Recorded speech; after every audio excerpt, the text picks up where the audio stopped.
श्रीमङ्गलमूर्तये नमः। ओम नमः शिवाय। यो सिद्धेश्वर प्रार्थना आफ्नो स्वहस्तबाट मेरोमा स्थापना भएको सिद्धेश्वर महादेवको सम्मान स्वरूप विदेशमा भाइ केही समय बस्दाखेरि समयको उपयोग गरौँ भनेर मैले मनमा सम्झना गरी शिवको प्रार्थनामा लेखेको छु। अपूर्वगौरं करुणावतारं संसारसारं सुभगेन्द्रहारं सदा वसन्तं हृदयारविन्दे भवानी सहितं अब सिद्धेश्वरको कसरी कहाँ कुन समयमा भयो भन्ने कुरा यथार्थमा संक्षिप्त रूपले मैले भने जस्तै सिद्धेश्वरको पूर्वतिर इन्द्रको स्थान पर्दछ, मतिकाना चण्डीढङ्गा खोलाको फेरि पर्दछ, आग्नेयकोणमा त्यस्तै देउराली सिंहरा पनि दक्षिणमा कालभैरव कालिका चण्डीक्षेम हुने नैऋत्य दिशामा स्याङ्जा सदरमुखमा पर्दछ, पश्चिममा सदनचण्डी र डहरे देउराली पर्दछ। भाग्यमा सन्तोषी राम तेले कष्ट छनि उत्तरमा रानी देवी कानमा सपुष्टनी यस्तो यो भूगोलभित्र खेती होला लेखनाथको चालको संरक्षणको सिद्धेश्वर शिवजीको वासस्थान भयो। यहाँ भक्तले भन्छौ सबै काम सिद्ध गर्ने सिद्धेश्वर भनी पूजने सिद्धेश्वर महादेव दुःख दारिद्र्य हर्दछौ प्रार्थना गर्छु मैले अहोरात्र तिमी हेर्छौ भक्तका मनमा बसी यातना पूर्ण गर्दिनी निर्जन वनमा बसी भक्तको भय हर्दिनी हजारौँ आँखा छन् तिम्रा जगतै तिम्रो रूप हो प्रत्यक्ष नदेखि पनि भक्तले नाम जप्ने हो। सिद्धेश्वर महादेव वर्षो नाममा झुकेर शिरमा तिमीलाई राखी दण्डवत गर्छु सुकेर तिम्रो तो बोलेको रूप बुझ्दैन कहिले पनि तन कहाँ भए पनि मन कहीँ यहीँ पनि बिर्सेको छैन सोधिन सुन्दैन नाम राखियो जति दुःख पाए पनि प्रतिष्ठा थियो दिनराति तिम्रै नाम सम्झँदै दिन जाँदनी नसम्झेको दिनै हुन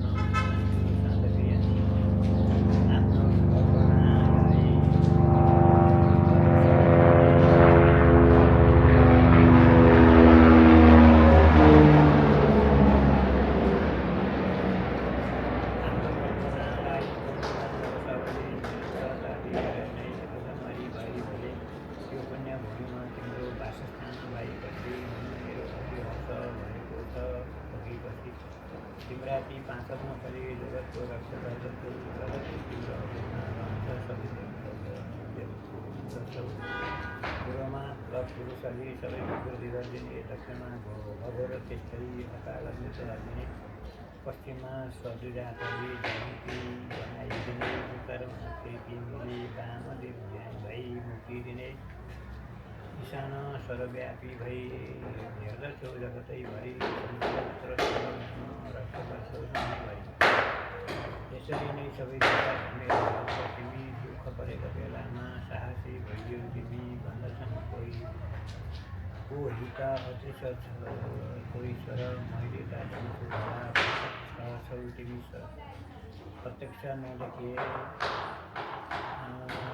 भक्तलाई इत्यादि हेर्ने प्रत्यक्ष भए होला आपतबाट जोगाउने विश्व ब्रह्माण्डमा तिम्रो कहाँ पुग्दैन नगर नराम्रो कर्मलाई दण्ड दिन्छौ भर्खर जुन दिन यो ठाउँ मैले तिमीमा सम्झना गरेँ सोही दिनबाट मैले अति नै बेड पार गरेँ 2040 साल कार्तिक 28 कार्तिक शुक्ल नवमी पुष्पाण्ड मेरो जन्मतिथिमा तो निर्जन वनमा एक्लै सोमबारको दिन थियो यही जन्मे हुर्के पनि आएको पहिलो दिन भयो हातमा सानो हँसिया लिएर आएको थिएँ तलबाट हेर्दाखेरि जङ्गल फेरि त्यहीँ उभिन् माथि जाने आँट गाडी भएको त के हुने यहाँ शिव तिम्रो नाम लिँदै जङ्गल खाँदै आए यहाँ माथि पुग्ने बेलामा ठुलो ढुङ्गो रहेछ नि केही ढुङ्गा मुनि एउटा अज्ञानी जन्तु रहेछ नि जय शम्भु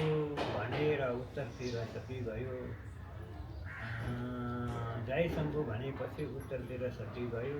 त्यसैको इष्ट होला नि कालो थुप्रो धेरै थियो। डाँडा माथि गई हेर्दा जड्यौ हड्यौ मात्र रहेछ। चारैतिर भूमि हेर्दा शिवको वासस्थान प्रताप। मन्दिर बनाउने भनी सबैमा हल्ला मचियो। नदिने भनेर कोही विरोध बनेर थियो। शिव तिम्रो कृपाले नि ती सबै चुपचाप बसे। सबको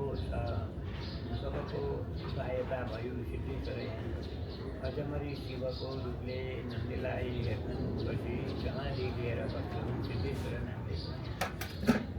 पछि मन्दिर निर्माण गरी काम सिद्ध भएपछि सिद्धेश्वर नामकरण भएको हो। त्यसपछि जङ्गलबाट एक्लै फर्के साथमा त्यहाँ गई। मनमा कुरा धेरै भुलिन केही। सोही रात्रि मैले तिम्रो रूपलाई सम्झी सुतेँ। स्वप्नमा तिमीलाई देखेँ त्यही नै तिम्रो नाम स्फुटेँ। तिम्रो जो अनुभव शक्ति दिएछौ मूर्तिलाई। यही शक्तिद्वारा नै मैले आजसम्म ढुकिन मेरो त नासिने शरीर तिमीसँगै अजम्बर। यहाँबाट सक्दो घर तिम्रो तो शक्तिले यहाँ आउने भक्तजनलाई कल्याण गराइ सक्दो समदर्शी भई। अनि तिमीलाई जलधारा गर्न थिएन पानीको स्रोत। कल्याण गरिदेऊ तिमीले मिलो नि पानीको स्रोत। तिम्रो तो चरणोदक आई खस्यो पोखरीमा। अभाव भएन केही स्नान सन्ध्या शौचादिमा। धेरै भक्तहरू तिम्रा आश्रममा रमाउँछन्। दिनराति तिम्रो नाम लिएर ध्यान गर्दछन्। तिम्रो प्राण प्रतिष्ठामा जति उत्सव थियो यहाँ 2 गुणा 4 गुणा बढ्दै जाओस् भन्छु म यहाँ। यो पुण्यभूमि तिम्रो अचल भई बसिरहनु। मानव जति सबैलाई समदर्शी भइदिनु। पक्षपात तिमीमा छैन सबै नै तिम्रो सन्तति। आफ्ना ती सन्ततिलाई माया गर सती पति। पतिका सती हे शिव सधैँ पाउमा पर्दछु। कल्याण गर्नु सधैँ दास नै छु सधैँमा गर्दछन् भक्तले पुकार तिम्रो शरणमा परि। आशुतोष तिमी सधैँ फल दिन्छौ दया गरी। सिद्धेश्वर महादेव दयाका तिमी हौ खानी। शिरनुहाई ढोग्दछु घोर धेर जान्दैन केही नि। तिमीदेखि बहु र म पिताको कर्मका तिमी। मुखले बोल्दैनौ तिमी भावना भक्तको गुणी। उपकारी शिव तिमी दुखीको दुःख हर्दछौ। कल्याणकारी तिमी ता बिलाको चित्त सुन्दर। मेरो भक्ति कहाँसम्म तिमीले जानुपर्दछ। अज्ञानी रहेछु भने मलाई ज्ञान दिनु छ भनेर दिनु शिव तिम्रो शरणमा म छु। शरणमा आउने भक्त दुःखमा नपरोस्। सहस्र नाम छन् तिम्रा सबै जान्दिनँ मैले। केवल एक नाम जप्छु सिद्धेश्वर म अहिले। सिद्धेश्वरले सबै कार्य सिद्ध गरिदिए भन्दछन्। त्यसैले सिद्धेश्वर नाम सबैले अझै भन्दछन्। ब्रह्मरू त्रिशूल तिम्रा गहना सर्पका सधैँ हात्तीको छाला ओढ्ने बेरने बाघको सधैँ रानी तिलक तिम्रो जटाको मुकुट छ नि। चन्द्रमा शिरको शोभा रुद्राक्षको माला अनि विषभाङ धतुरो सेवेको अघोरै रूप। एकेश्वरी भई हिँड्ने जेताङ छौ तिम्रो खुब। सर्वभक्षी भए पनि तिम्रो बचाउने शरण पर्ने भक्तलाई दया तिमीले गरिदिने विचार तिम्रो रूप छ। नमाथि नछुने तल नदेखि विश्वास गर्दैनन् नास्तिक अति सदाखल। बेलपत्र तिम्रो प्रिय पञ्चमृत अति प्रिय। श्रीखण्ड धतुर पुष्प अनिवार्य सदा प्रिय। पञ्चाक्षरी मन्त्रले नै पुकार्छन् भक्तजनहरू। रूप रङ्ग केही छैन निराकार सबका गुरु। ज्योतिर्लिङ्ग एक रूप देखिन्छ बाहिरी रूप। खाली अन्त्य छँदै छैन भन्दछन् जातियो विश्व ब्रह्माण्डको रूप तिमी नै हौ सदाशिव ब्रह्मविद। इन्द्रले पुकार्छन् सत्य नै शिव। जहाँ सत्य जहाँ शिव त्यहाँ सत्य नै सर्वशक्ति हो। असत्यको भस्म गरी सत्यको नै यो चित। अन्य वेदहरू सबै तिम्रै शरणमा पर्छन्। शरण पर्ने भक्तलाई शिवले नै सब गर्दछन्।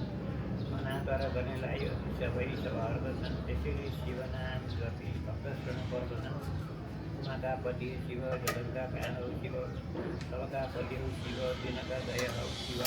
भक्तका वस्त्र हौ शिव। दक्षका गुरु हौ तिमी। नदीका साथ हौ शिव। शिवका सृष्टि हौ तिमी। अजयका जय हौ तिमी। अदृश्यमा दृश्य हौ तिमी। ज्ञानका ज्ञान हौ तिमी। क्रोधका जय हौ तिमी। अभावका पूर्ण हौ तिमी। मुक्तिरका शिर हौ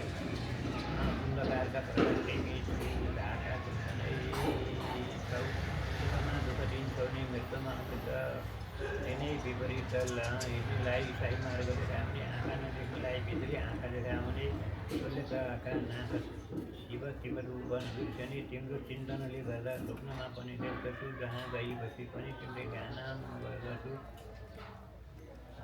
जलमा शिव, थलमा शिव, हावा नै शिव रूप हो, मनमा तनमा शिव, व्योम नै शिव रूप हो, सूर्यको रूप लिएर जगतका साक्षी बन्दछु, चन्द्र नै रूप हो तिम्रो, शीतल छाया बन्दछौ माता, तिमी पिता पनि बन्धु बान्धव छ, तिमी विद्या बुद्धि क्षमा दया श्रद्धाका सृष्टि हो तिमी, रूपरङ्ग वाणी शक्ति आहारा भक्तहरू देवता, धृत क्षीर दही मधु सबैका प्रिय तिमी,